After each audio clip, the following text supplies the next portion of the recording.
ಕರ್ನಾಟಕ ಸರ್ವ ಜನಾಂಗ ಸಂರಕ್ಷಣಾ ವೇದಿಕೆ ತುಮಕೂರು ಜಿಲ್ಲಾಧ್ಯಕ್ಷರು ದರ್ಶನ್ ಅವರಿಂದ ಮಧುಗಿರಿ ತಾಲೂಕು ಅಧ್ಯಕ್ಷರಾಗಿ ಹನುಮಂತರಾಜು ಅವರನ್ನು ಆಯ್ಕೆ ಮಾಡಿದ್ದಾರೆ.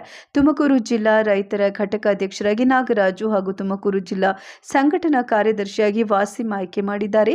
ಕಾರ್ಯಕ್ರಮಕ್ಕೆ ರಾಜ್ಯಾಧ್ಯಕ್ಷರಾದ ಹಾಗೂ ಸಂಸ್ಥಾಪಕರಾದ ಬಾಬು ಅವರು ಮತ್ತು ಅಲ್ಪಸಂಖ್ಯಾತರ ರಾಜ್ಯಾಧ್ಯಕ್ಷರಾದ ದಾದಾಪೀರ್ ಅವರು, ಹಿಂದುಳಿದ ವರ್ಗ ರಾಜ್ಯ ಘಟಕ ಅಧ್ಯಕ್ಷರಾದ ಸುಬ್ರಹ್ಮಣ್ಯ ಅವರು, ತುಮಕೂರು ಜಿಲ್ಲಾ ಉಪಾಧ್ಯಕ್ಷರು ತಮ್ಮಯ್ಯ ಗುಬ್ಬಿ, ತಾಲೂಕು ಅಧ್ಯಕ್ಷರು ಯೋಗೇಶ್, ತುಮಕೂರು ಜಿಲ್ಲಾ ಯುವ ಘಟಕ ಅಧ್ಯಕ್ಷರಾದ ಇಬ್ರಾಹಿಂ, ಹಿಂದುಳಿದ ವರ್ಗ ರಾಜ್ಯ ಕಾರ್ಯದರ್ಶಿಯಾಗಿ ರುದ್ರಮುನಿ, ಜಿಲ್ಲಾ ಕಾರ್ಯದರ್ಶಿ ಸೈಯದಿಲ್ಲಾ, ಸಂಘಟನಾ ಕಾರ್ಯದರ್ಶಿ ಶಿವು ಹಾಗೂ ಎಲ್ಲ ಪದಾಧಿಕಾರಿಗಳು ಆಗಮಿಸಿದ್ರು. ವರದಿ ಶ್ರೀನಿವಾಸ್, ಮಧುಗಿರಿ, ತುಮಕೂರು. ವರದಿಗಾರರು ಜೈ ಭೀಮ್ ನ್ಯೂಸ್ 24x7. ಇದು ಬಹುಜನರ ನ್ಯಾಯಕ್ಕಾಗಿ.